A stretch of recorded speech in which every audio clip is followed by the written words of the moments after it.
Hi friends, ఇది చూసుకున్నామంటే టెస్క్యూ డిఎక్స్డిటీ tablet అనమాట.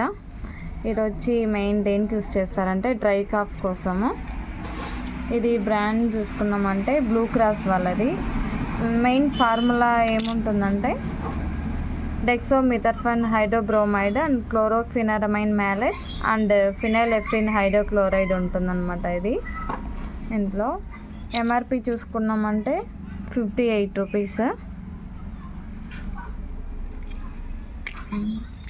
ఇది మామూలుగా అయితే డ్రై కాఫ్ అండ్ కామన్ కోల్డ్కి అనేది యూస్ చేస్తారు. Sneezing, runny nose, dry cough కోసము.